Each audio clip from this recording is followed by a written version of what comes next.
अब बात कुछ राजनीतिक खबरों की। महाराष्ट्र और यूपी में दर्ज एफआईआर पर तेजस्वी यादव की प्रतिक्रिया सामने आ गई है। तेजस्वी यादव ने कहा है कि हम किसी एफआईआर से नहीं डरते, सच बोलते हैं इसलिए नहीं डरते। जुमला बोलना अब जुर्म हो गया है। तेजस्वी पर पीएम के खिलाफ अमर्यादित टिप्पणी का आरोप 3 राज्यों में लग गया है। पहला गढ़चिरौली, शाहजहांपुर और अब ललितपुर में भी तेजस्वी यादव के खिलाफ एफआईआर दर्ज हो गई है। आपको बता दें कि तेजस्वी यादव के खिलाफ अमर्यादित टिप्पणी को लेकर एफआईआर दर्ज हो गई है और एक ही जगह नहीं 3 अलग अलग राज्यों में यह एफआईआर दर्ज हुई है। एफआईआर से कौन डरता है? अब बताओ, जुमला बोलना भी अपराध हो गया है। तो आपने क्या ऐसी बात कह दी जिसको लेकर इतना महाराष्ट्र में जिन लोगों ने किया है वो लोग जाने, सच बोलने से घबराते हैं। आपके समर्थक कहते हैं एफआईआर से डरने वाला नहीं है तेजस्वी यादव। एफआईआर से कौन डरता है? एफआईआर से हम लोग नहीं डरते हैं, सच बोलते हैं। लोगों को सच बोलने से तकलीफ होती है।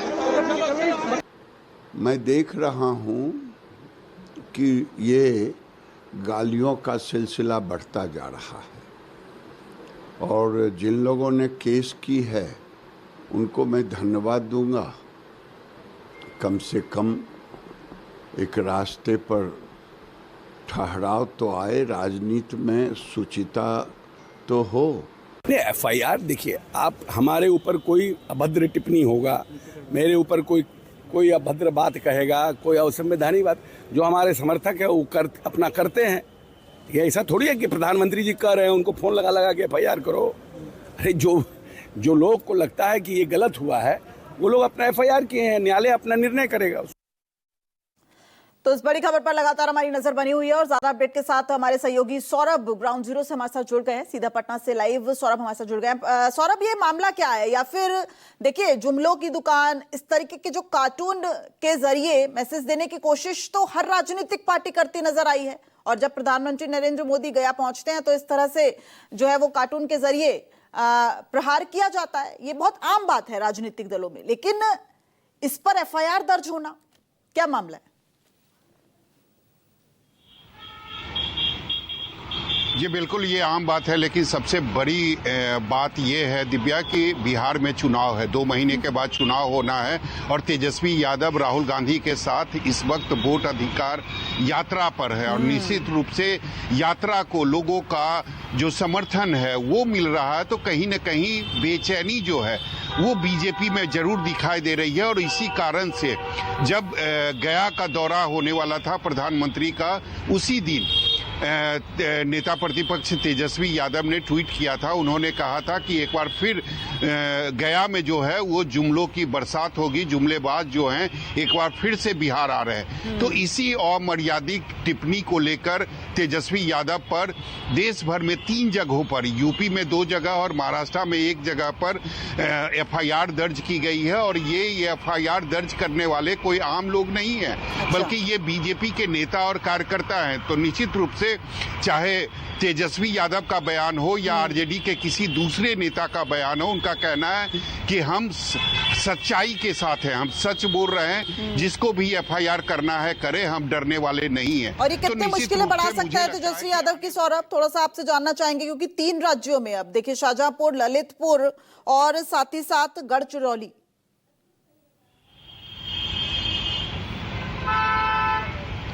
जी बिल्कुल, तेजस्वी यादव की मुश्किलें बढ़ सकती है, इसमें कोई दो राय नहीं है। कारण ये चुनाव का समय है और तेजस्वी यादव को अगर तीनों जगह पर जाकर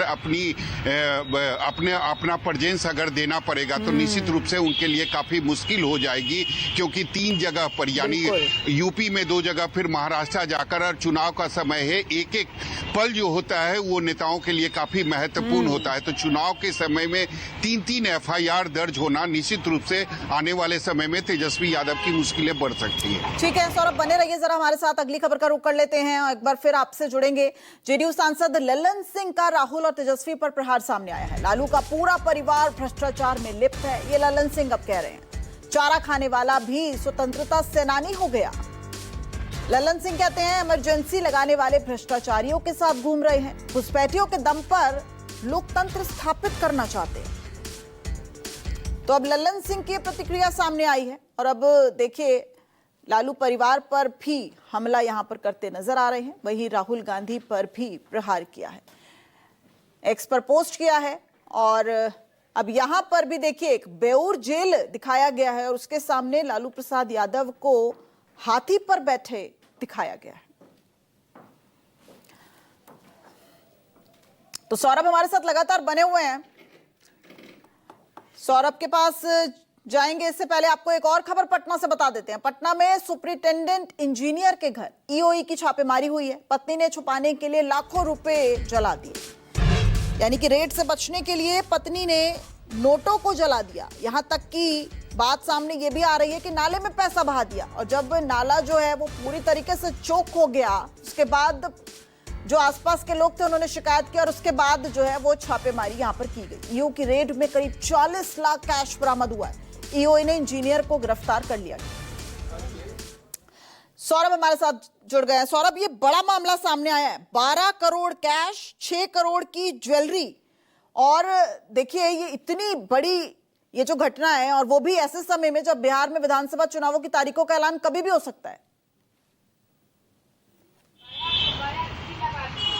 ये बिल्कुल दिव्या, ये काफी बड़ा मामला है। सबसे बड़ी बात है कि ग्रामीण कार्य विभाग के जो वरीय अभियंता हैं विनोद राय, उनके घर से ये सभी चीजें बरामद की गई थी। और सबसे बड़ी बात है कि अगर आर्थिक अपराध इकाई की बात करें तो 2 दिन पहले से ही आर्थिक अपराध इकाई की जो टीम थी वो ट्रैक कर रही थी, विनोद राय को वो ट्रैक कर रही थी। और वो जब मधुबनी से निकले थे, अपने कार्यालय से निकले थे, उसी समय ऐसा माना जा रहा था कि उनकी गाड़ी में करीब 4 करोड़ रुपया कैश था और उसके बाद लगातार उन्हें ट्रैक किया जा रहा था। कल अचानक सुबह में आर्थिक अपराध इकाई की जो टीम थी वो 3 ठिकाने पर, यानी मधुबनी के अलावा सीतामढ़ी और पटना में 3 जगहों पर छापेमारी की गई थी। हालांकि आर्थिक अपराध इकाई की जो टीम थी वो रात में ही विनोद राय के घर में पहुंच गई थी, लेकिन उनकी बीवी ने ये कहा कि मैं अकेली हूं, इसीलिए आप रात में छापेमारी नहीं कर सकते हैं। और उसके बाद पूरी टीम जो थी उनके घर के नीचे खड़ी रही, यानी 11 बजे रात से सुबह 5:30 बजे तक आर्थिक अपराध इकाई की जो टीम थी वह सुबह वहां उनके घर, विनोद राय के घर के नीचे खड़ी रही। और जब टीम को ऐसा लगा कि घर से जलने की बदबू आ रही है, उसके बाद 5:30 बजे जबरन जो आर्थिक अपराध इकाई की जो टीम थी वह घर में प्रवेश किया और उसके बाद छापेमारी की गई। जलाने के बावजूद, सबसे आश्चर्य की बात है दिव्या कि जलाने के बावजूद करीब 20 लाख रुपया जो था वो आधा जला हुआ नोट जो है वो बरामद हुआ। और उसके बाद बाथरूम के जितने पाइप थे वो ब्लॉक हो गए थे। नगर निगम की टीम बुलाई गई, उस कचरे को साफ किया गया। तो पूरी रात भर जो है वो पति पत्नी मिलकर, और सबसे बड़ी बात है कि विनोद राय भी उसी घर में थे, वो छुपे हुए थे।